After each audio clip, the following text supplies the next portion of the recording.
With the passing of author Amos Oz, who has died of cancer at 79. He was arguably Israel's greatest writer and a noted figure of world literature, frequently tipped as a possible Nobel Prize winner.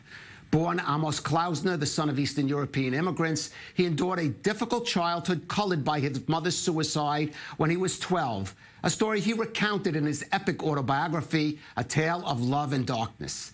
From his groundbreaking work of the 1960s, My Michael, up until his last novel, Judas, Oz won local and global acclaim. His work translated to some 45 languages.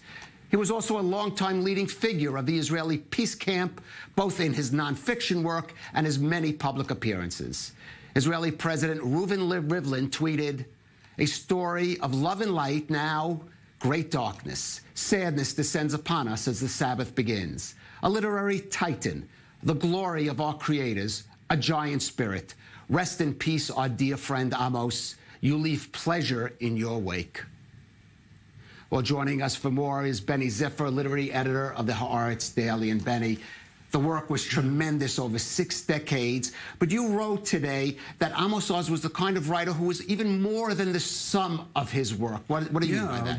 Because he, not all his books are very strong. He has really very good books. He has less successful and less okay books, but I think that the main thing that will remain is the public figure, is the figure, not the public figure. The fact that he represents Israel. He is Israel, and he is the Israeli, the ultimate Israeli, by the fact that he was.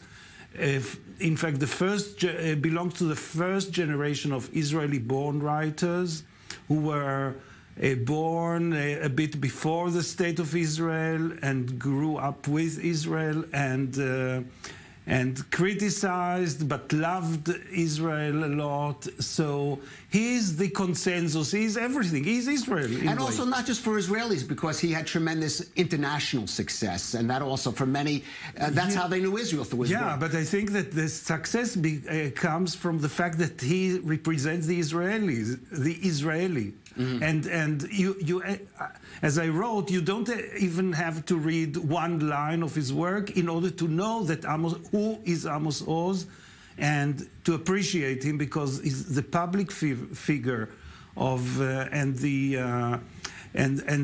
the personality was even stronger than the writings himself. Well, let's talk about that public figure, because a lot of it stemmed from, you might say, his he was not a politician, but his political work. He was a leading figure, maybe even a founder of what we call the Israeli peace camp. Here is Amos Oz speaking at the funeral of his great friend Shimon Peres.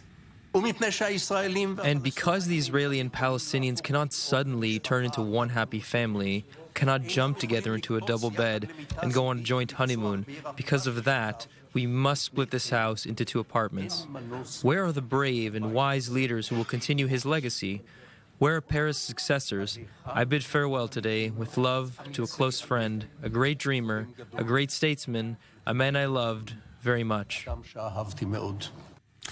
Benny, very, very appropriate, because Shimon Peres may be the political leader of the peace camp. You could say Amos Oz was almost its cultural leader, but also some controversy, especially as the country moved away from some of his positions. Some people saw him maybe as a sort of elitist figure. Yeah, alas, in our conscience, he will be always tied to that camp of which Shimon Peres is part of, and which is becoming more and more a minority in Israel. And this is the danger, that Amos Oz is going to be connected to what we call the left, in a kind of not very positive way, and that endangers his perhaps his maybe. memory. But I want to say his integrity as an artist.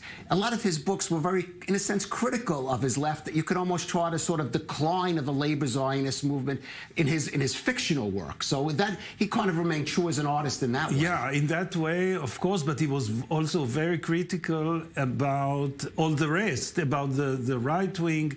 He was very much, and in fact, his last book, Judas, is a kind of hint to about the messianic right in Israel, right-wing people in Israel. So So he was very much concerned about the dangers of fascism, so-called fascism, and fanaticism, whatever, this right. kind of things. And in this, I think he was at that point. He was a bit detached from a lot of potential readers of his, because he was very much identified. And yet we see today, that's true what you're saying, but we see today praise from Prime Minister Netanyahu, of course. President Rivlin, even Miri Regev, the very right-wing culture minister, because he was an icon. He was an icon, he was an icon, and a great, you should say also a really great writer, especially for Israel. He was a really great writer. Yeah, and very Israeli. And very Israeli. He has a quote that he once said. He said, "I love Israel, even if I don't always like it. I'll turn it on his head and say, it's true, sometimes Israelis didn't like him, but they did love him as the icon." Yeah, and he mastered Hebrew in a way that I can say nobody of this generation masters. He's really a master of Hebrew, of the Hebrew language.